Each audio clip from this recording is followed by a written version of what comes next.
ओम शांति।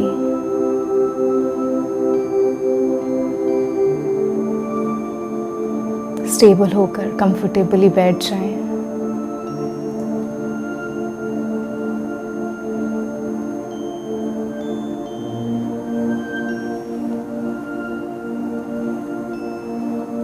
मैं आत्मा इस शरीर की मालिक, शरीर को चलाने वाली शक्ति,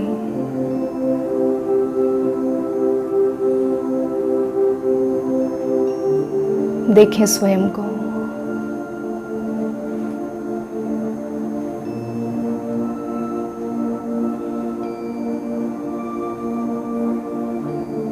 इस शरीर के भीतर मैं प्रकाश का पुंज, मैं आत्मा विद्यमान,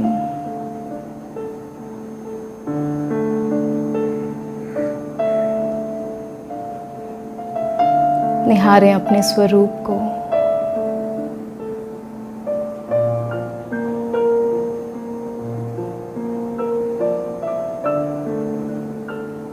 मैं आत्मा स्वयं को देख रही हूँ। चले मधुबन में, बाप दादा के कमरे में,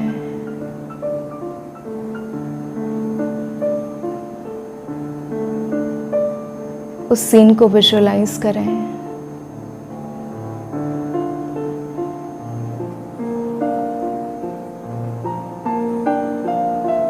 बाबा का कमरा, मधुबन,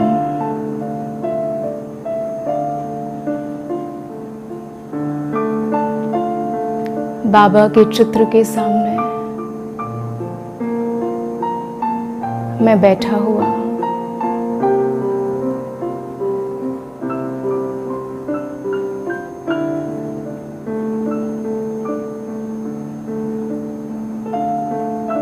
कोशिश कर रहा हूं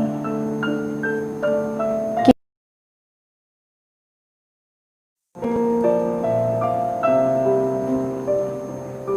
बाबा को याद करूं।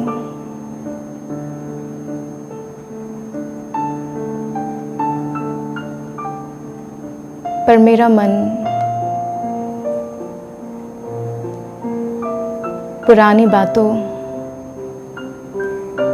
की स्मृति को, पुरानी यादों को अपने स्मृति पटल पर बार बार ले आता है।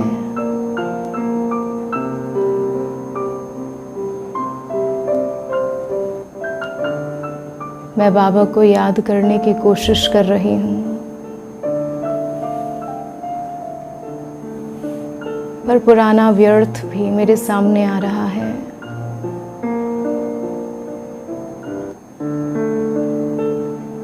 और जैसे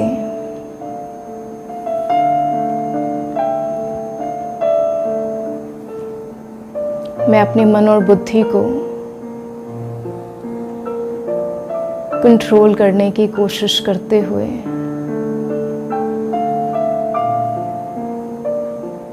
पर उसमें असमर्थ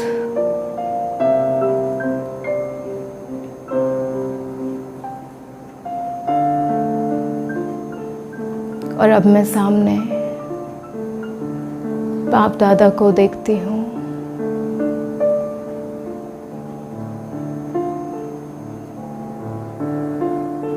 मेरा मन अंदर से दुखी, बाबा को निहार रही हूँ, जैसे कि बाबा मेरी मदद करें।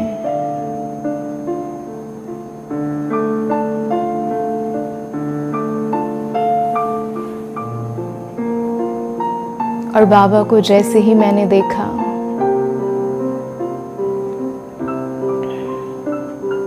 बाबा मुझे एक सीन दिखा रहे हैं।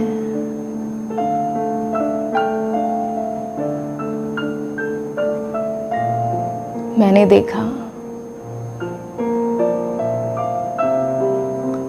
कि मैं गुस्से से लाल,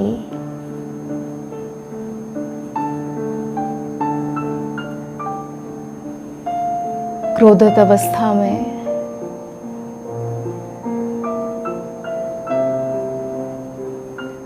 और मेरे मुख से मैं असभ्य और अपवित्र बोल कि जैसे छड़ी सी बहा रहा हूं।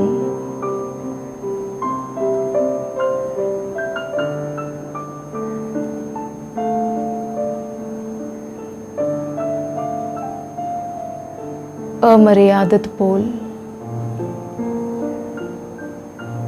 तेज आवाज,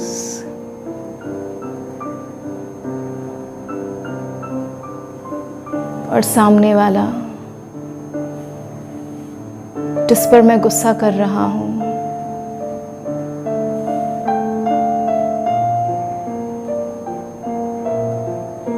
उसकी स्थिति पूरी डामाडोल,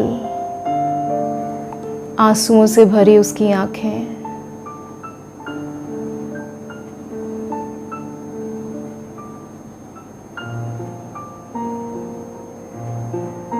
पूरा वायुमंडल अशांत,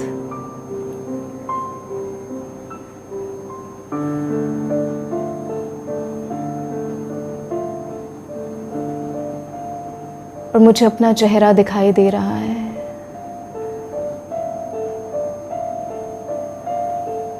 कैसे गुस्से से भरी मैं आत्मा,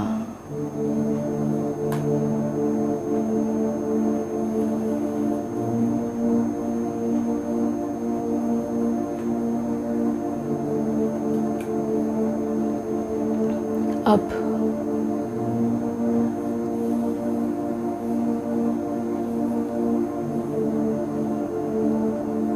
मैं इस सीन को देखते हुए स्वयं को देख रही हूं।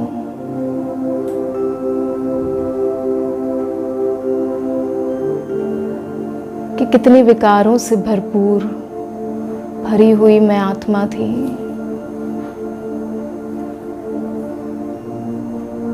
विकारों की दलदल में धसी हुई,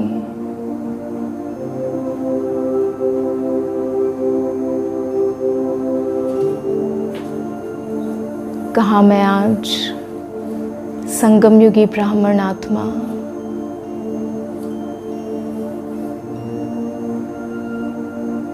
और कहाँ वो विकारों की दलदल में फंसी मैं आत्मा।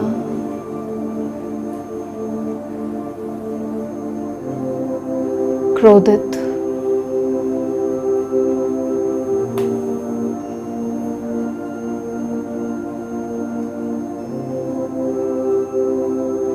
इस सीन को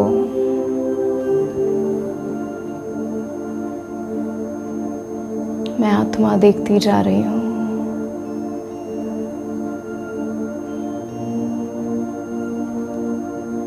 बाप दादा मेरे सामने हैं और जैसे अब मुझे पश्चाताप हो रहा है, रिपेंटेंस, कि वो कैसा जीवन मैं जीती थी, वो कैसी लाइफ थी, और मैं बाबा को सामने देखकर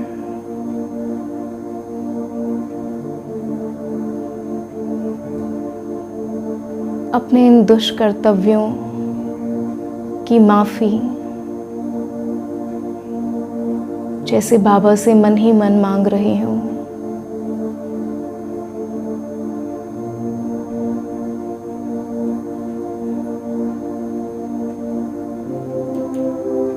और उन सभी आत्माओं से जिनको मैंने दुख पहुंचाया,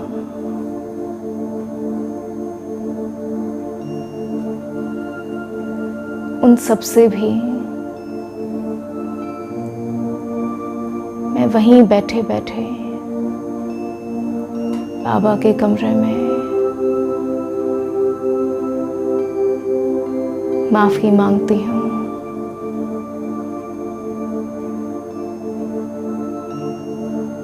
बाप दादा मेरे सामने हैं,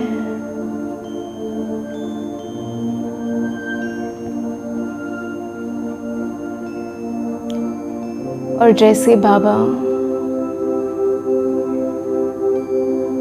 मुस्कुरा रहे हैं,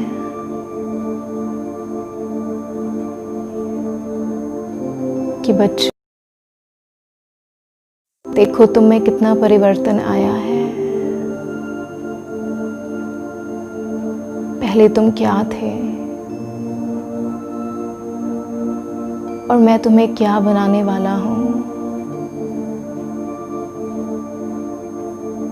अब तुम क्या बन गए।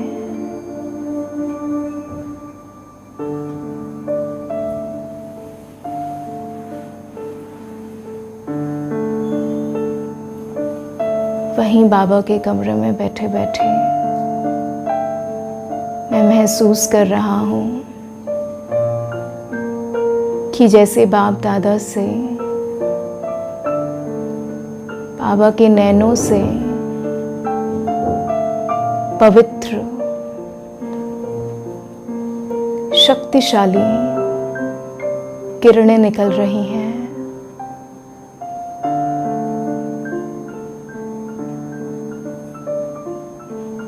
और वो किरणें मुझ आत्मा की सूखी धरणी को, सूख चुकी जो मैं आत्मा थी, गुणों से सूखी, वर्च्यू से सूख गई थी, मुझ आत्मा को फिर से बाबा की ये किरणें वर्षा के समान है। सूखी आत्मा को फिर से हरा भरा कर दिया, क्योंकि बाबा प्यार के सागर और मैं आत्मा मास्टर प्यार का सागर हूँ।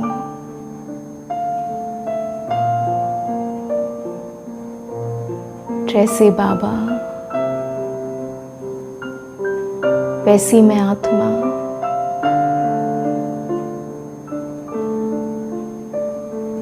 प्यार की लेन देन करने वाली शुद्ध आत्मिक प्यार।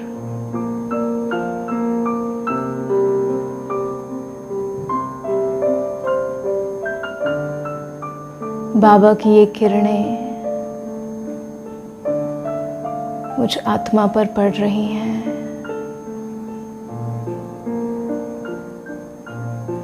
और जैसे मैं पवित्रता और शांति के शिखर पर बैठ गई।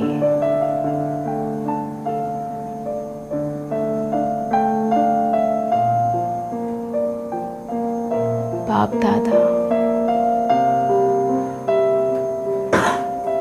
मुझे निहारते हुए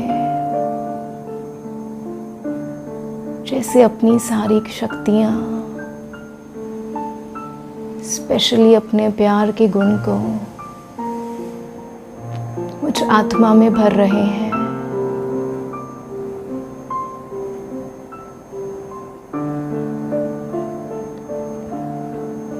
बाबा के नैनों को मैं देख रहा हूँ, कैसे मुझ आत्मा के लिए निस्वार्थ प्यार है। हर आत्मा को बाबा समान दृष्टि से देखते हैं। बाबा का चित्त शिव है, ऐसे मैं आत्मा अपने चित्त को बना रही हूँ साफ, स्वच्छ, क्लीन। बाबा ने कहा, हर आत्मा के लिए पॉजिटिव सोचो।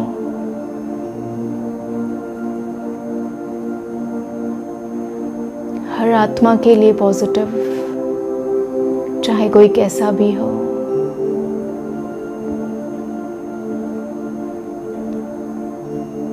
वहाँ बैठे बैठे मैं अपने मन को चेक कर रहा हूँ और चेंज कर रहा हूँ।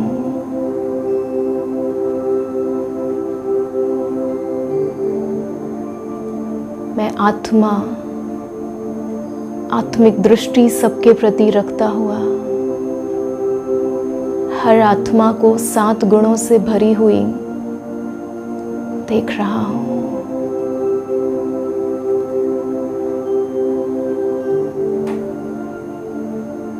बाबा कहते, मेरे बच्चे, महान बनना है तो निर्माण बनो। निर्माण,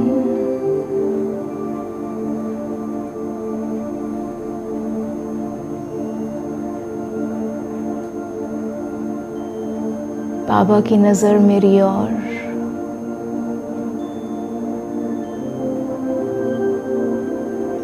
अपने बोल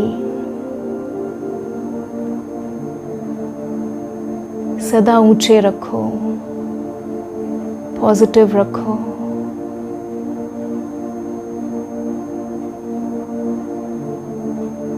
जैसे एक वृक्ष है फलों से लदा हुआ,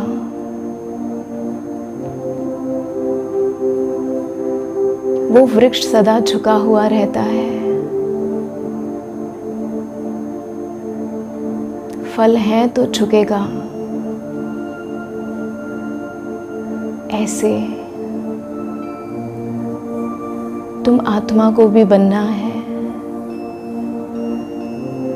बाबा के वर्च्यूज रूपी फल,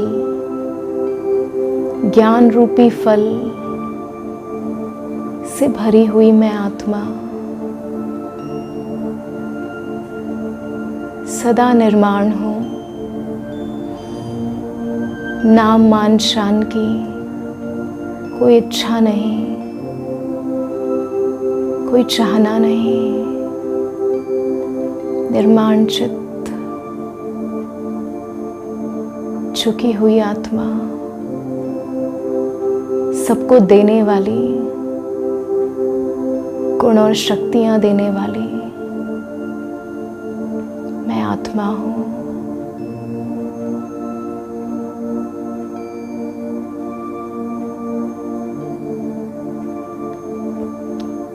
सदा शुभ बोलो, शुभ सोचो। एक भी व्यर्थ बोल तुम्हारे मुख से ना निकले। इसी में अपना समय बर्बाद ना करो मेरे बच्चे। मैं आत्मा बाबा को निहारती हुई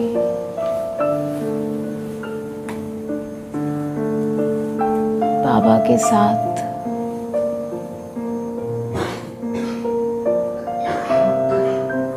बाबा मुझे प्यार से देख रहे हैं।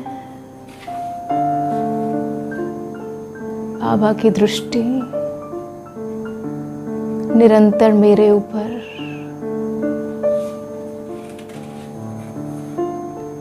और जैसे मैं बाबा से प्रॉमिस करती हूँ कि बाबा आज से जो आपका बोल वो मेरा बोल होगा, जो आपके संकल्प वो मेरे संकल्प होंगे।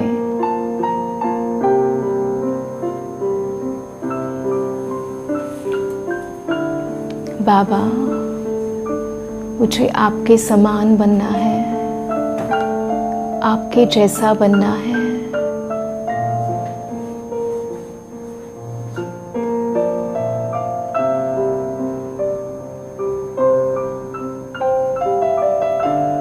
मधुर बोल, सबको ऊंचा उठाने वाले बोल,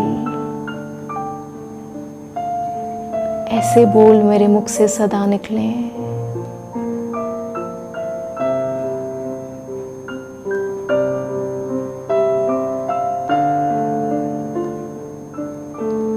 और निरंतर बाबा की दृष्टि मुझ आत्मा पर पड़ते हुए बाबा प्यार से मुझे निहार रहे हैं।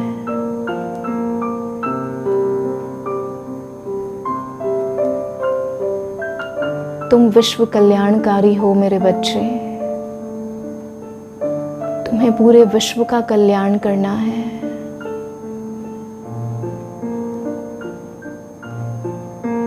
सदा श्रेष्ठ भाव, शुभ भाव हर एक के प्रति रखो।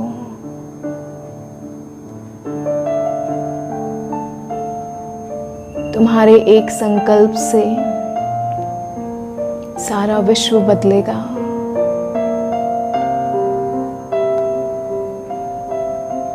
मैं आत्मा महसूस कर रही हूँ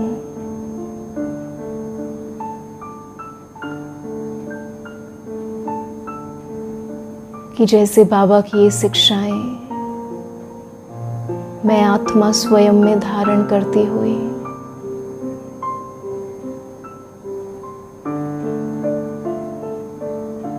बाबा की शक्तिशाली दृष्टि से मुझ आत्मा की सृष्टि का परिवर्तन हो रहा है। मैं आत्मा बदल रही हूँ।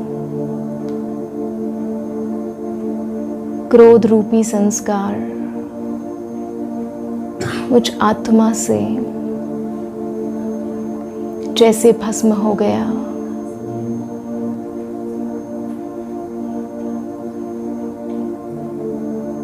मैं आत्मा शीतल बन गई,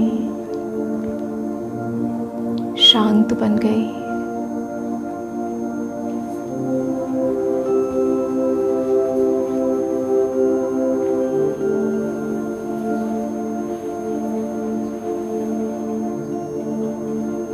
समाये रहें बाबा के प्यार में। वो प्यार का सागर, वो शांति का सागर, उसके प्यार में मैं आत्मा निरंतर समाई हुई, उसकी यादों में खोई हुई, बिंदु बन उस बिंदु को याद करती हुई बाप दादा के रूम की वो वाइब्रेशंस, मधुबन पवित्र भूमि,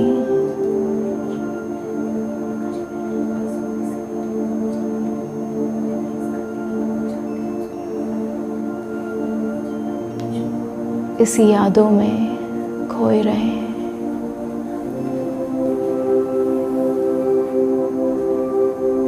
ओम शांति।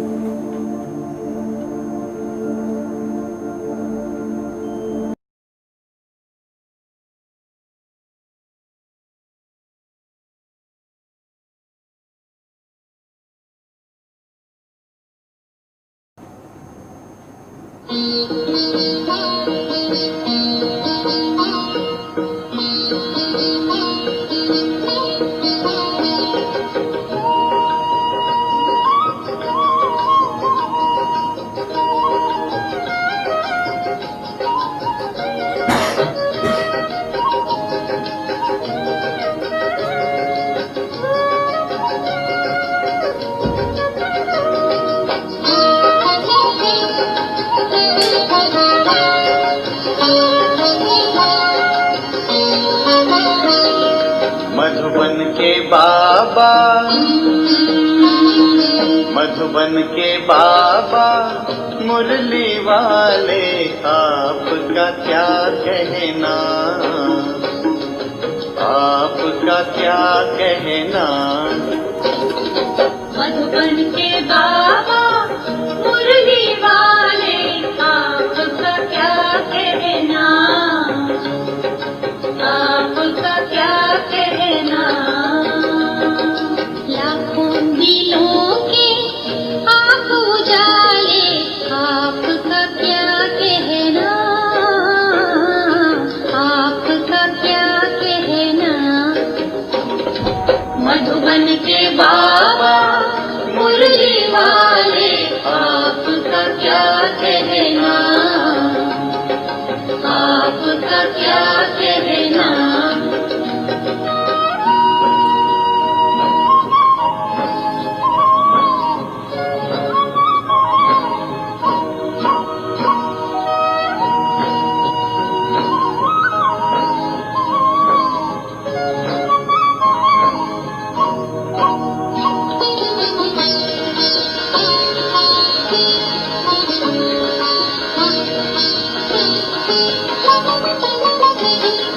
कितनों को आपने राह दिखाई, राह दिखाई हो,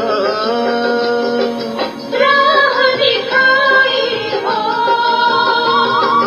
कितनों की आपने बिगड़ी बनाई, बिगड़ी बनाई हो,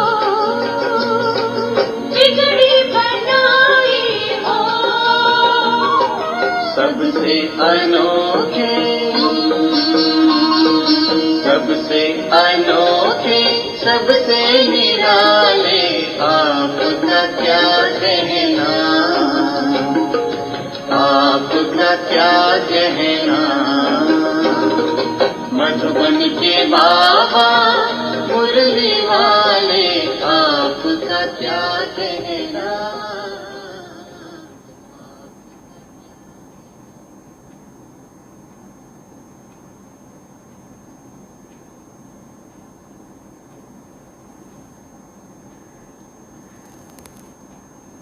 शांति।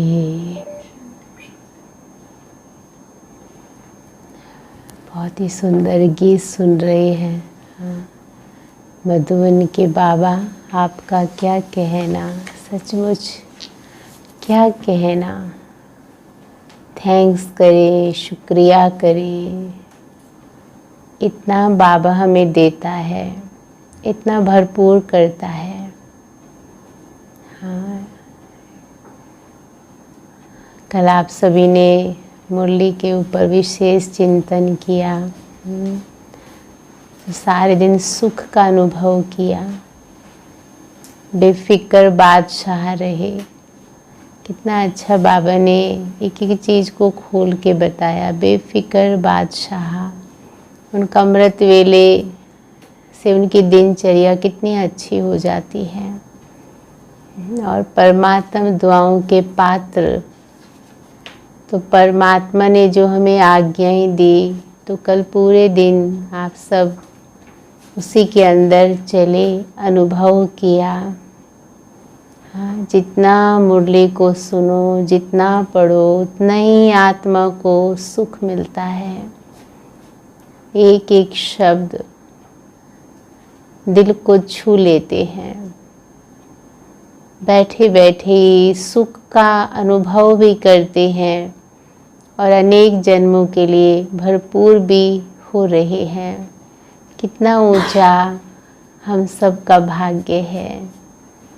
कौन पढ़ा रहा है हमें, कौन हमारा भाग्य बना रहा है। सुनने से ही नशा चढ़ जाता है, तो सभी उस नशे में बैठे हैं। हाँ, सभी बाबा की याद में बैठ के योग करते हैं, तो इससे आपको तो बल मिल ही रहा है। पर कितनी आत्माओं का घर बैठे ही कल्याण हो रहा है। क्योंकि जब बच्चे बैठते हैं बाबा की याद में, भगवान से आप कनेक्ट हो रहे हो, जिनके लिए हम संकल्प कर रहे हैं, जिस धरनी पर हम बैठे हैं ना, वो वाइब्रेशन हर आत्मा तक, प्रकृति तक पहुंच रहे हैं।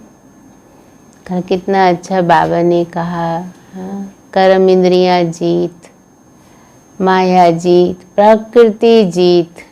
तो जीत ही जीत हो रही है अभी तो कल पूरे दिन आप उस नशे में रहे। और आज बाबा की 24 तारीख है, तो 24 तारीख के हम महावाक्य सुनेंगे बाबा के। आज भी बाबा इशारा दे रहे हैं। देह अभिमान के ऊपर भी बाबा ने अटेंशन खिंचवाया, क्योंकि जब हम देह के भान में हैं ना, तो कोई ना कोई विकर्म करते हैं। इसीलिए बाबा ने कहा देही अभिमानी बनो। 63 जन्म देह के भान में रहे तो क्या किया? सारा सूत उलझा दिया। जीवन रूपी जो सूत है उलझ गया है। अब आत्म स्थिति में रहेंगे, आत्मिक स्थिति में रहकर चलते उठते बैठते कर्म करेंगे तो जो सूत उलझा है वो सुलझ जाएगा। इसलिए बाबा बहुत सुंदर सुंदर हम सबको युक्तियाँ बताते हैं। तो सुनेंगे हम प्यारे बाबा के मीठे मीठे सुखदाई बोल। बाबा ने कहा, मीठे बच्चे सदा इसी खुशी में रहो कि हमने 84 का चक्कर पूरा किया।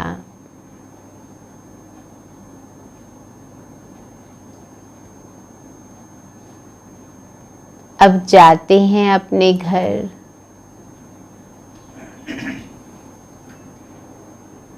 बाकी थोड़े दिन यह कर्म भोग है।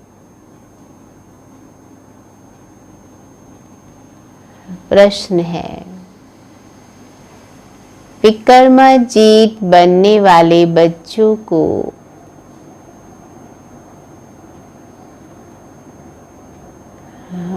विक्रमाजीत बनने वाले बच्चों को विकर्मों से बचने के लिए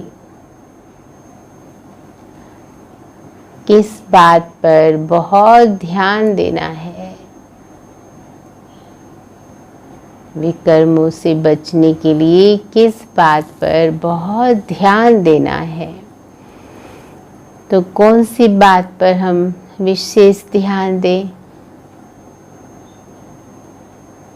हाँ, देते हैं बच्चे, लेकिन फिर भी बाबा आज खास अटेंशन खिंचवा रहे हैं। तो कौन सी बात पर? हाँ, सभी ने चिंतन किया, उत्तर सबके मन में है। हाँ, तो अब सुनेंगे हम सब उत्तर। तो बाबा ने कहा, जो सर्व विकर्मों की जड़ देह अभिमान है, उस देह अभिमान में कभी ना आए।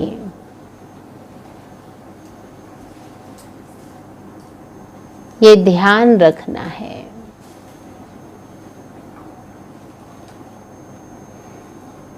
इसके लिए बार बार देही अभिमानी बन बाप को याद करना है।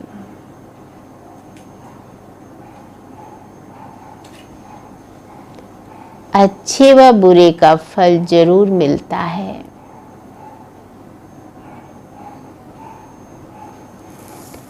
अंत में विवेक खाता है।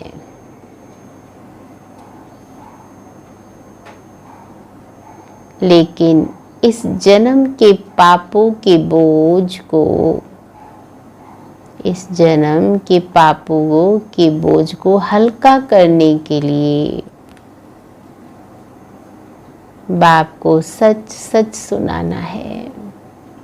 बाप को सच सच सुनाना है। तो बाबा ने कहा, ओम शांति।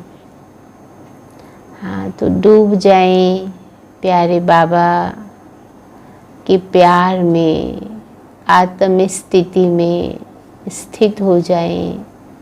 और सुने, एक एक शब्द का रस लीजिए, आनंद आता है।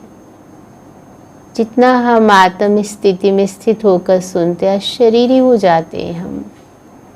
महसूस करेंगे आप, ऐसा महसूस करेंगे आप देह में होते भी बहुत जैसे उड़ रहे हैं। बहुत हल्कापन, शरीर में भी हल्कापन और मन में खुशी के गुब्बारे फूटने लगते हैं।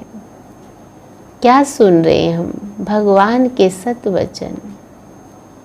तो बाबा ने कहा, बड़े ते बड़ी मंजिल है याद की। बहुतों को सिर्फ सुनने का शौक रहता है, ज्ञान को समझना तो बहुत सहज है। तो सभी ने अमृत वेले योग किया आज अच्छे से? सभी ने किया? पूछिए अपने आप से। आज कहा ना बाबा ने, हाँ, बड़े ते बड़ी मंजिल है याद की। बाकी बहुतों को सुनने का शौक है, ज्ञान को समझाना बहुत सहज है। 84 के चक्कर को समझना है, स्वदर्शन चक्रधारी बनना है, जास्ती कुछ नहीं है। और तुम बच्चे समझते हो हम स्वदर्शन चक्रधारी हैं। हाँ, सब अनुभवी है ना। हम तो रोज स्वयं का दर्शन करते हैं। हाँ, स्वयं का दर्शन में देव आत्मा में महान आत्मा ना, हर युग में मैं आत्मा रही तो मेरा हर युग में मेरा पाठ विशेष रहा, महान रहा। इसलिए बाबा ने कहा, स्वदर्शन चक्र से कोई गला नहीं काटते हैं। हाँ, जो बाबा ने कहा जैसे कृष्ण के लिए दिखाया है, हाँ, दिखाते हैं ना कि वो गले काट रहे हैं।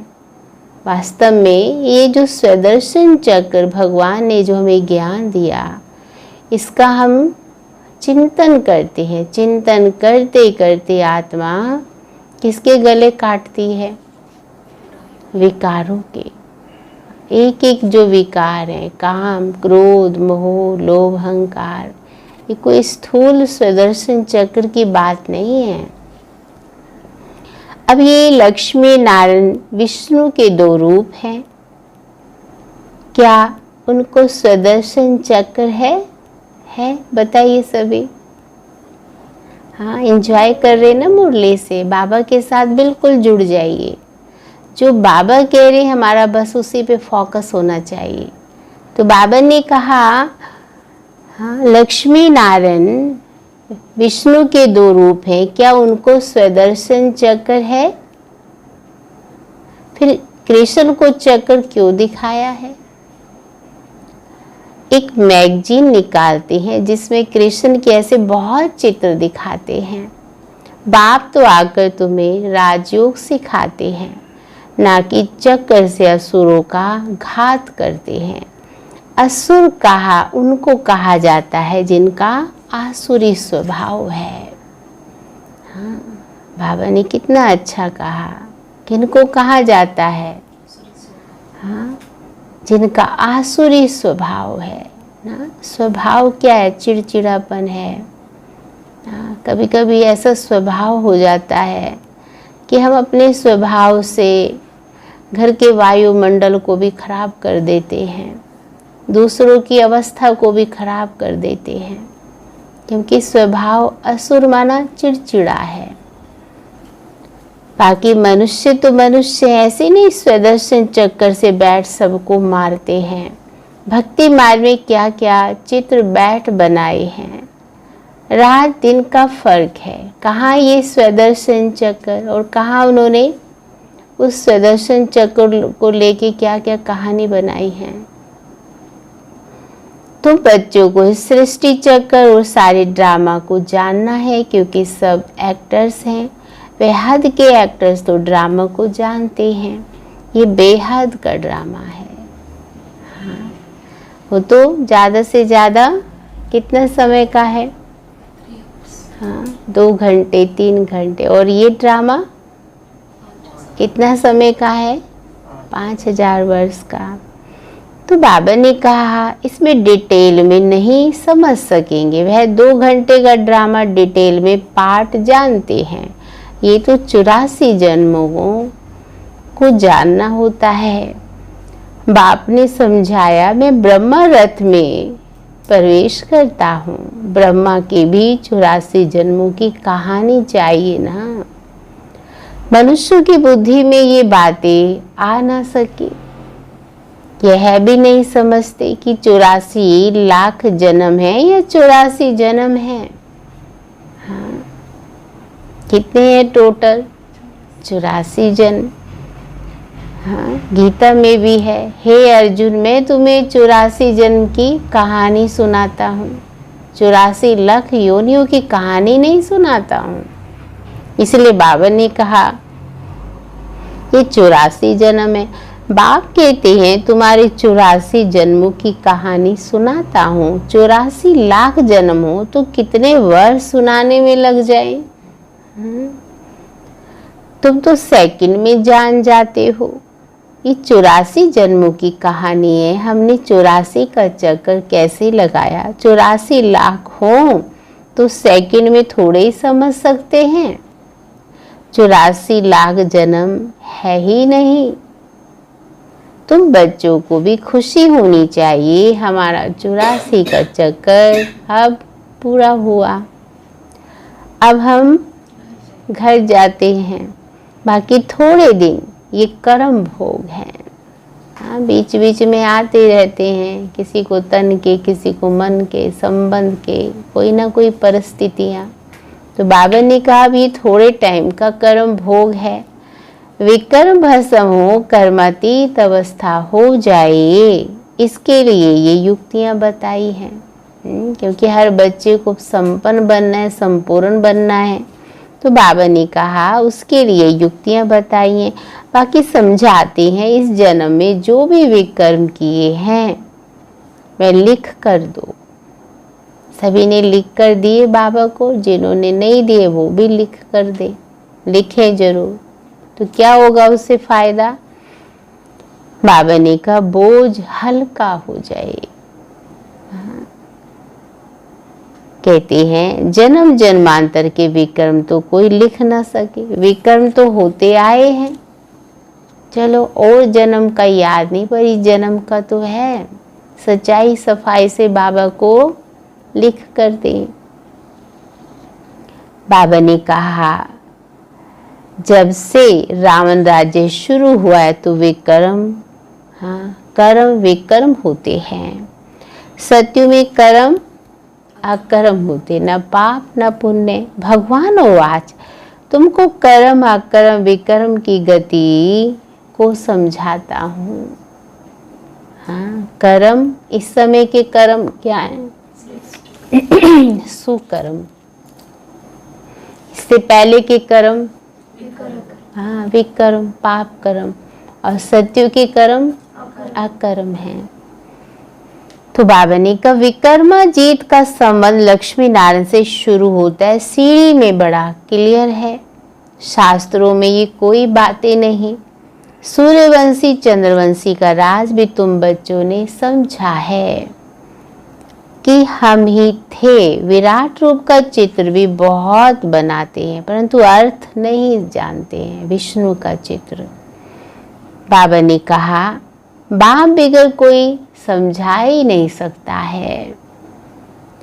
इस ब्रह्मा के ऊपर भी कोई है ना? कौन है? शिव बाबा। बाबा ने कहा जिसने सिखाया होगा, अगर कोई गुरु ने सिखाया होता तो उस गुरु को सिर्फ एक शिष्य तो नहीं हो सकता ना। हाँ, फिर तो कितने होते।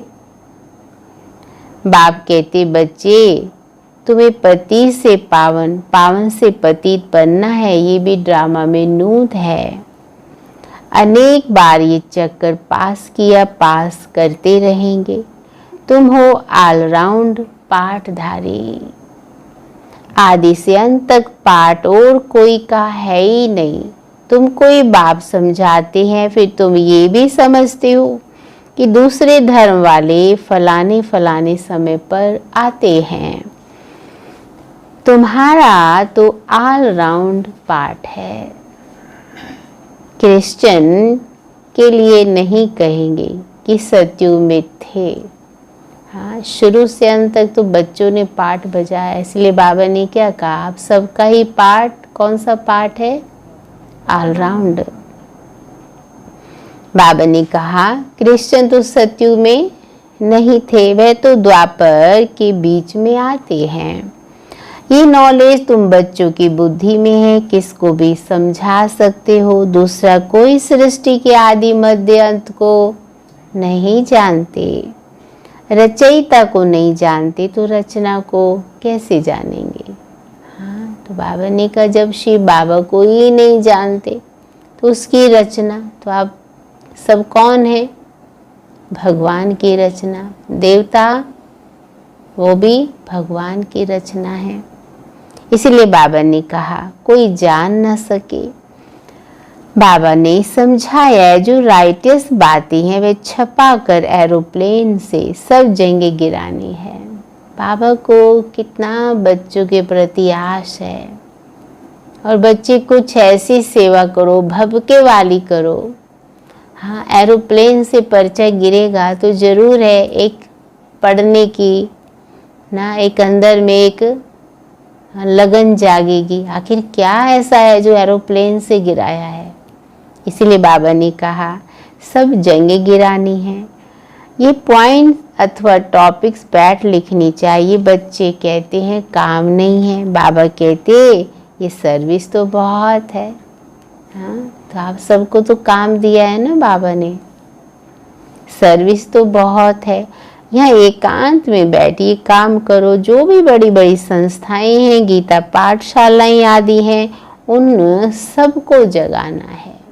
उनको भी तो ये पता चले भगवान आ चुके हैं, सबको संदेश देना है। हाँ, घर बैठे आप सब मोबाइल से सेवा कर सकते हैं।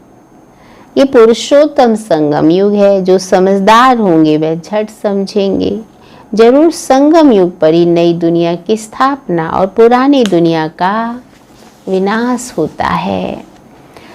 सतयुग में पुरुषोत्तम मनुष्य ही होते हैं, और यहाँ हाँ, आसुरी स्वभाव वाले पतित मनुष्य हैं। उनका स्वभाव तो शांत होगा, मीठा होगा, और यहाँ का स्वभाव हाँ, जैसे कल बाबा ने कहा क्रोध है, रोब है ना, स्वभाव में कितने तरह की चीजें मिक्स हो जाती हैं। ये बाबा ने समझाया। कुंभ का मेला आदि जो लगता है, बहुत मनुष्य जाते स्नान करने, क्योंकि क्यों स्नान करने जाते हैं, क्यों जाते हैं, हाँ, पावन होने। अब पावन किसको करना है, आत्मा को, शरीर को। तो वहाँ क्या होता है, किसको नहलाते हैं वहाँ पे, शरीर को। और यहाँ किसको नहला रहे हैं सभी, आत्मा को। तो शुद्धिकरण तो आत्मा का चाहिए होना है। तो बाबा ने कहा पावन होना चाहते हैं तो जहाँ तहाँ मनुष्य स्नान करने जाते हैं, वहाँ जाकर सर्विस करनी चाहिए। मनुष्यों को समझाना चाहिए पानी कोई पतित पावनी नहीं है, तुम्हारे पास चित्र भी हैं। गीता पाठशालाओं में जाकर ये पर्चे बांटने चाहिए। बच्चे सर्विस मांगते हैं, ये बैठकर लिखो। गीता का भगवान परम पिता परमात्मा शिव है, ना कि श्री कृष्ण। फिर उनकी बायोग्राफी की महिमा लिखो। किसके, श्री कृष्ण की। शिव बाबा की बायोग्राफी लिखो, और फिर आप ही वह जज करेंगे। ये पॉइंट्स भी लिखनी है कि पतित पावन कौन है। फिर शिव शंकर का भी भेद दिखाना है। हाँ, क्योंकि इन्हीं में ही तो बहुत बड़ी उलझने हैं ना। तो बाबा कितने स्पष्ट करेंगे ताकि वो भी बाबा से अपना खोया हुआ राज्य भाग्य प्राप्त कर लेंगे। इसलिए बाबा कहते हैं शिव अलग है, शंकर अलग है। ये भी बाबा ने समझाया। कल 5000 वर्ष का है। मनुष्य 84 जन्म लेते, ना कि 84 लाख। ये मुख्य बातें शॉर्ट में लिखनी चाहिए, जो एरोप्लेन से भी गिरा सकते हैं, समझा भी सकते हैं। ये जैसे गोला है, इसमें क्लियर बाबा कहते क्लियर है, फलाने फलाने धर्म फलाने फलाने समय पर स्थापन होते हैं। जो सृष्टि चक्र है उसमें क्लियर है। ये जो गोला भी होना चाहिए, इसलिए मुख्य 12 चित्रों के कैलेंडर्स भी छपवा सकते हैं। तो अभी 12 कैलेंडर्स है ना हमारे पास, जिसमें सारा ज्ञान आ जाए और सर्विस सहज हो सके।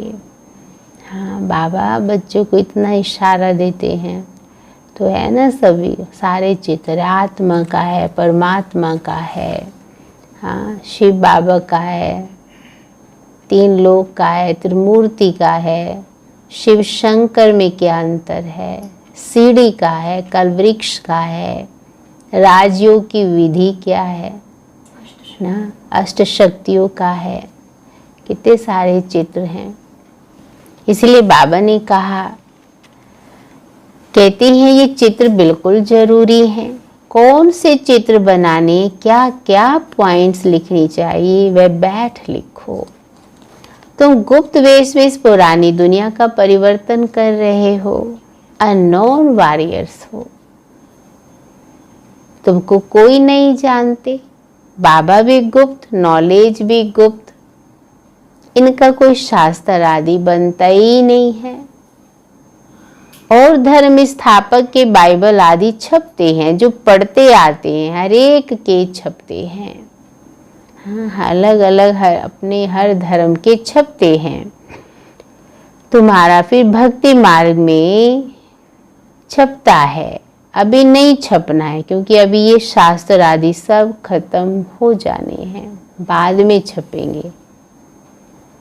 तो बाबा कहते हैं अभी तुमको बुद्धि में सिर्फ याद करना है। बाप के पास भी बुद्धि में ज्ञान है ना, कोई शास्त्र आदि थोड़े पढ़ते हैं, वह तो नॉलेजफुल है। नॉलेजफुल का अर्थ फिर मनुष्य समझते हैं, सबके दिलों को जानने वाला। भगवान देखते हैं तब तो कर्मों का फल देते हैं ना। तो गीता में क्या है, जैसा कर्म करोगे वैसा फल देगा भगवान। ये है सच्ची गीता का ज्ञान। तो बाबा ने कहा है तो हाँ, कर्म अनुसार ही आत्मा को फल मिलता है। दुख या सुख सब हमारे कर्मों के ऊपर ही मदार है। इसलिए बाबा कर्म के ऊपर बहुत अटेंशन खिंचवाते हैं। हमारी एक एक इंद्रियां बीज बोती हैं, चाहे आँख है, मुख है, कान है, क्या देख रहे हैं, क्या बोल रही हैं, क्या सुन रही हैं, क्या कर्म कर रहे हैं हम सारे दिन, कहाँ कदम जाते हैं हमारे। इस सूक्ष्म में भी मन, बुद्धि। इसीलिए बाबा ने क्या कहा, हे आत्मा कर्म इंद्रिय जीत बनो। तभी आत्मा को सुख आने लगता है। जैसे जैसे हमारी इंद्रियां यथार्थ होने लगती हैं, शीतल हो जाती हैं, तो ज्ञान क्या कर रहा है, हमको शीतल कर रहा है। इसलिए खास बाबा भी कहते हैं तुम जानते हो। हाँ, कितना अच्छा बाबा ने कहा, भगवान देखते हैं तब तो कर्मों का फल देते हैं। अब सारे दिन हम अब क्या कर रहे हैं, ऐसे हमारे कर्म हो जो भगवान को भी पसंद आ जाए, क्योंकि वही तो मुझे देख रहा है। और उसकी बाबा कहते हैं उसकी लिखत तो कोई है नहीं। अच्छे बुरे कर्म का जो फल मिलता है उसकी लिखत तो कोई है नहीं। मनुष्य समझ सकते हैं जरूर कर्मों का फल दूसरे जन्म में मिलता है। अंत घड़ी विवेक बहुत खाता है। अगर मेरा खाता खराब है तो विवेक खाता है ना अंदर ही अंदर। हमने ये पाप किए हैं, सब याद आता है। जैसा कर्म वैसा जन्म मिलेगा। अंत में बहुत प्रायश्चित होता है। कभी कभी आप देखते हैं कोई कोई व्यक्ति ऐसे पाप कर्म कर देते हैं और उन पाप कर्म की इतनी भोगना भोग रहे होते हैं, वो इतने बेचैन हो जाते हैं और अपने घर परिवार के बीच में फिर उस बात को, उस पाप को रख देते हैं। तो कितना आप सबके भी ऐसे अनुभव होंगे। तो सुनते हैं कि वो व्यक्ति आधे घंटे में ही उसने शरीर छोड़ दिया। तो इसीलिए बाबा ने भी आज हमें क्या कहा, बच्चे सच सच सुनाओ बाबा को जो मैंने किया है, ताकि हम हल्के हो जाएं। कोई भी पाप कर्म छिपा रहे हैं बाप से, कर रहे हैं तो मन खाता है, मन भारी हो जाता है। इसीलिए बाबा ने कहा कि हमने ये पाप किए हैं, सब याद आता है। जैसा कर्म फिर वैसा ही जन्म मिलेगा। अभी तुम विकर्माजीत बनते हो तो कोई भी ऐसा विकर्म नहीं करना चाहिए। बड़े से बड़ा विकर्म है देह अभिमानी बनना, देह को देखना, देह समझना, देह की बातें सुनना, सारे देह का ही चिंतन करना। इसी से आत्मा खोखली हो जाती है अंदर से। बहुत कुछ वो करेगी लेकिन अंदर में सेटिस्फेक्शन नहीं आएगा। इसलिए बाबा ने कहा, बाबा बार बार कहते हैं देही अभिमानी बन, बाप को याद करो। पवित्र तो रहना है।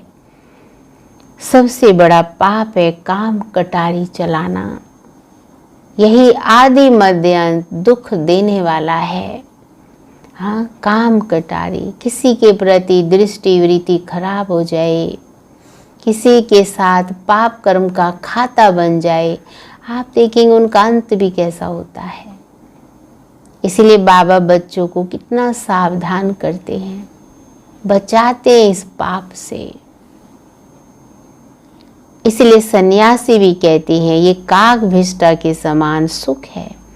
वहाँ दुख का नाम नहीं होता है, यहाँ दुख ही दुख है। इसलिए सन्यासियों को वैराग आता है, परंतु वे जंगल में चले जाते हैं, उन्हों का हद का वैराग है। तुम्हारा बेहद का वैराग है। घर परिवारों में रहते हुए भी उपराम रहो, हदों से पार बेहद में। तुम बच्चे समझते हो कि नई दुनिया में इन देवताओं का राज्य था, वहाँ किसी भी प्रकार का दुख नहीं था। जब कोई शरीर छोड़ता है, मनुष्य कहते स्वर्गवासी हुआ, परंतु ये थोड़े ही समझते हैं कि हम नरक में हैं। हम जब मरे तो स्वर्ग में जाएं, परंतु वह भी स्वर्ग में गया व नरक में गया कुछ भी समझते नहीं है, सिर्फ कह देते हैं वह स्वर्ग गया। तुम बच्चे 3 बाप का राज सबको समझा सकते हो। 2 बाप तो सब समझते हैं, लौकिक और पारलौकिक। ये है अलौकिक प्रजापिता ब्रह्मा, और फिर ये है यहाँ संगम युग पर ब्राह्मण भी चाहिए। वे ब्राह्मण कोई ब्रह्मा के मुख वंशावली थोड़े हैं। दुनिया में ब्राह्मण तो बहुत हैं, बाबा ने कहा, पर वो ब्रह्मा मुख वंशावली थोड़े ही है। जानते हैं ब्रह्मा था, इसलिए ब्राह्मण देवी देवता है नमः कहते हैं। ये नहीं जानते कि किसको कहते हैं, कौन से ब्राह्मण। जो ब्रह्मा के आचरण को धारण कर ले वो सच्चे ब्राह्मण हैं। और तुम पुरुषोत्तम संगम युगी ब्राह्मण, वे कलयुगी। ये पुरुषोत्तम संगम युग जब तुम मनुष्य से देवता बनते हो, देवी देवता धर्म की स्थापना हो रही है। तो बच्चों को सब पॉइंट धारण करनी और सर्विस करनी है। पूजा करने व श्राद्ध खाने पर ब्राह्मण लोग आते हैं, उनसे भी तुम चिट चैट कर सकते हो। ज्ञान की तुमको सच्चा ब्राह्मण, हाँ, तुमको सच्चा ब्राह्मण बना सकते हैं, ऐसे कहो।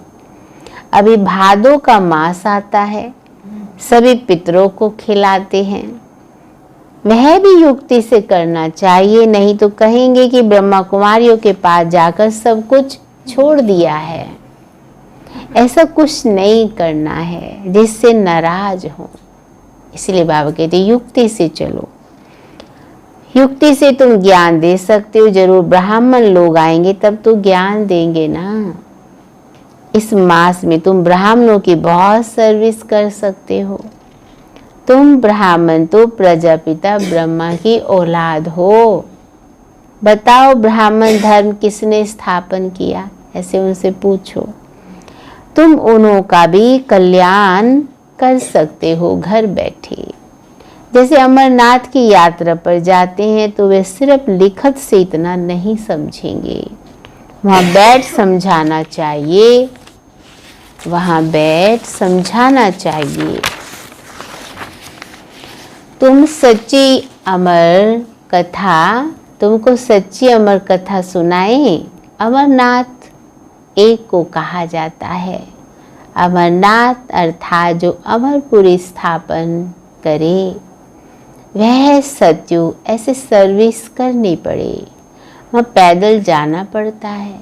कितने लोग जाते हैं अमरनाथ की यात्रा करने और कितने तो वापस आ जाते हैं, पहुँच ही नहीं पाते वहाँ पर, तबीयत खराब हो जाती है कितने लोगों की।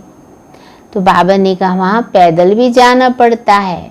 जो अच्छे अच्छे बड़े बड़े आदमी हैं उनको जाकर समझाना चाहिए। सन्यासियों को भी तुम ज्ञान दे सकते हो। कितनों बाबा कितनों को याद करते हैं, अभी ब्राह्मणों को और अभी सन्यासियों को। तुम सारी सृष्टि के कल्याणकारी हो ना। सिर्फ एक घर परिवार का कल्याण नहीं करना है ना, पूरे विश्व का कल्याण करना है। श्रीमत पर हम विश्व का कल्याण कर रहे हैं। बुद्धि में नशा रहना चाहिए। जब हम विश्व का कल्याण करते, विश्व की आत्माओं को शुभ भावना शुभ कामना देते हैं, ऑटोमेटिकली हम हद से बेहद में आ जाते हैं। जो हदों में हम बंधे हैं, एक श्रेष्ठ कर्म हमें बेहद में ले आता है। फिर हमारी सोच हद तक नहीं होती, हमारी सोच विशाल हो जाती है, बेहद की हो जाती है। अच्छा, मीठे मीठे सिक्के लदे बच्चों प्रति माता पिता बाप दादा का याद प्यार और गुड मॉर्निंग। रूहानी बाप की रूहानी बच्चों को नमस्ते। रूहानी बच्चों की बाप दादा को गुड मॉर्निंग और नमस्ते। तो आज पूरे दिन हमारा चिंतन किस पर रहेगा? हाँ, आज पूरे दिन हमें अपने आप को क्या समझना है? हाँ, बाबा ने क्या कहा? देही अभिमान में नहीं आना, देही अभिमानी बनो। तो स्वभाव कैसा हो हमारा? हाँ, मीठा हो। और सेवा के लिए भी बाबा ने अटेंशन खिंचवाया। और क्या कहा बाबा ने? याद की मंजिल ऊंची है, तो इसलिए याद का चार्ट पर भी हमारा टेंशन हो। हाँ, छोटी छोटी बातें, चिंतन छोटा है, लेकिन इस छोटे से चिंतन से आप कितने बड़े महान बन जाते हो। हाँ, इसीलिए बाबा ने क्या कहा? ये चिंतन ना आपके सुंदर जीवन का साक्षात्कार कराएगा दूसरों को। चिंतन हमारा व्यर्थ नहीं जाता है, हम तो अनुभव करते ही करते हैं, औरों को भी हमसे अच्छी फीलिंग आनी शुरू हो जाती है। तो आज मुरली का सार सुनेंगे। जब एकांत व फुर्सत मिलती है तो ज्ञान की अच्छी अच्छी पॉइंट्स पर विचार सागर मंथन कर लिखना है। सबको संदेश पहुंचाने और सबका कल्याण करने की युक्ति रचनी है।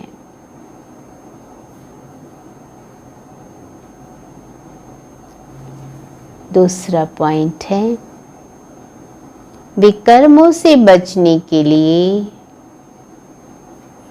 देही अभिमानी बन बाप को याद करना है।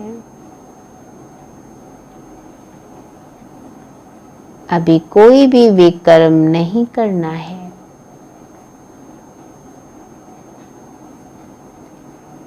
इस जन्म के किए हुए विकर्म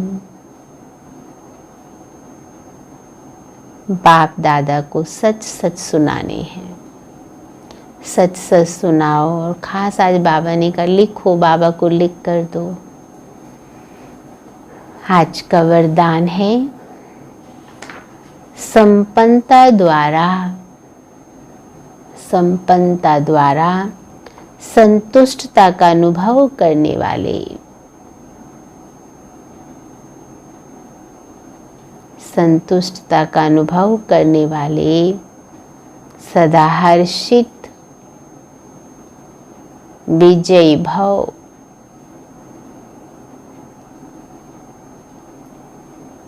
संतुष्टता का अनुभव करने वाले, सदा हर्षित विजयी भव। तो बाबा ने कहा जो सर्व खजानों से संपन्न है वही सदा संतुष्ट है। संतुष्टता अर्थात संपन्नता, क्योंकि जो अंदर से संपन्नता है वही संतुष्ट होंगे। जैसे बाप संपन्न है इसीलिए महिमा में सागर शब्द कहते हैं, ऐसे आप बच्चे भी मास्टर सागर अर्थात संपन्न बनो तो सदा खुशी में नाचते रहेंगे। अंदर खुशी के सिवाय और कुछ आ ही नहीं सकता। स्वयं संपन्न होने के कारण किसी से भी तंग नहीं होंगे। किसी भी प्रकार की उलझन या विघन एक खेल अनुभव होगा। समस्याएं मनोरंजन का साधन बन जाएंगी। निश्चय बुद्धि होने के कारण सदा हर्षित विजयी होंगे। हाँ, जब संतुष्ट और संपन्न होंगे तो उसके आधार पर कितना अच्छा बाबा ने कहा, समस्याएं मनोरंजन बन जाएंगे और हर्षित रहेंगे, विजयी हो जाएंगे। आज का स्लोगन है, नाजुक परिस्थितियों से घबराओ नहीं। नाजुक परिस्थितियों से घबराओ नहीं, उनसे पाठ पढ़कर स्वयं को परिपक्व बनाओ। नाजुक परिस्थितियों से घबराओ नहीं, उनसे पाठ पढ़कर स्वयं को परिपक्व बनाओ अर्थात मजबूत बनाओ। तो कितना अच्छा आज बाबा ने हम सबको अटेंशन खिंचवाया। हाँ, तो आज पूरे दिन हम कोई भी कैसी भी बातें आए घबराना नहीं है। हाँ, विजयी बनना है। और आज पूरे दिन हम देही अभिमानी अवस्था का अनुभव करेंगे। कहा बाबा ने जितना हम देही अभिमानी रहेंगे तो कोई भी विकर्म नहीं होगा। हाँ, और आज बाबा को सच सच पत्र लिखेंगे, लिखकर जरूर देंगे। कोई भी मैंने ऐसा कुछ किया है बाबा को लिखो, तो उससे क्या कहा बाबा ने, हल्के हो जाएंगे। आज पूरे दिन हम खुद का ही दर्शन करें, खुद को देखें कि मैं देह नहीं आत्मा हूँ। जब मैं आई इस दुनिया में मैं कितनी सुंदर थी, अब फिर भगवान मुझे सुंदर बना रहे हैं। शांति।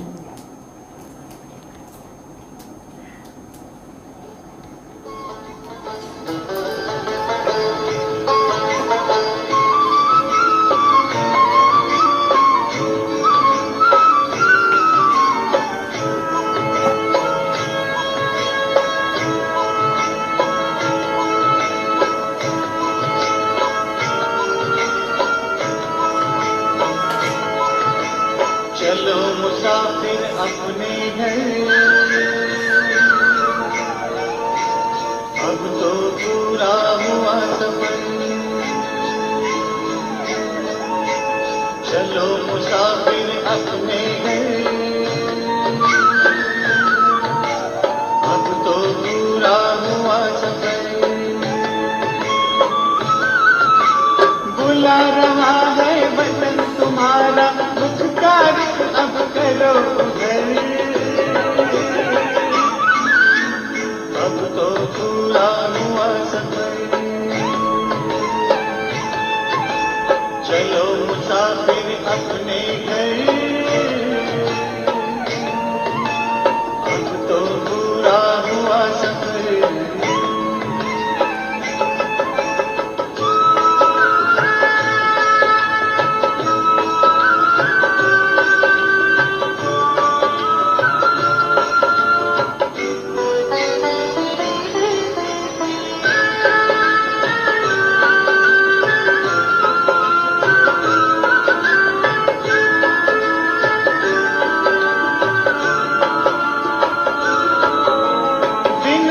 कितने प्यारे थे, के बड़े नजारे थे। धरती अंबर चांद सितारे सारे हुए हमारे थे। कब आएंगे दिन फिर कर, याद आते हैं रह रह कर। अब तो पूरा हुआ सफर। चलो मुसाफिर अपने घर, अब तो पूरा हुआ सफर।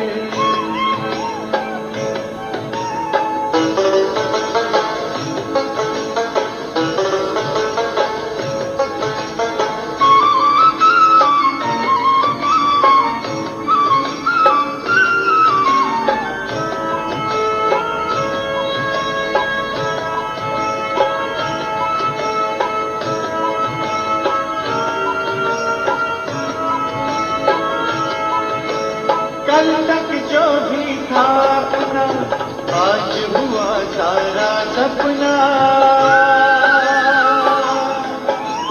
भूल गए निज घर की राह, पाए दुख ना जिसकी था। पग पग पर खाए ठोकर, चूर हो गए हो तक कर। अब तो पूरा हुआ सफर। चलो मुसाफिर अपने घर,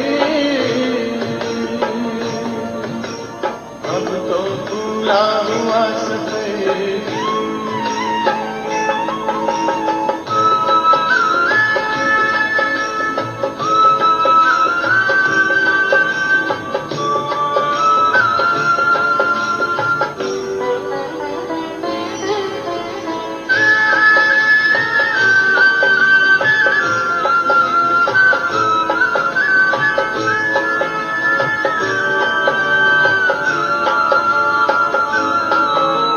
परम पिता की बाहों में आओ प्रभु पनाहों में।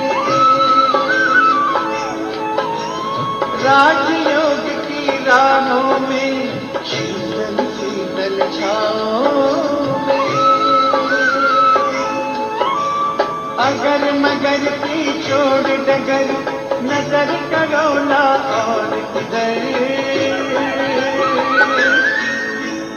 अब तो पूरा हुआ सफर। चलो मुसाफिर अपने घर, अब तो पूरा हुआ सफर। चलो मुसाफिर अपने घर, अब तो पूरा हुआ सफर।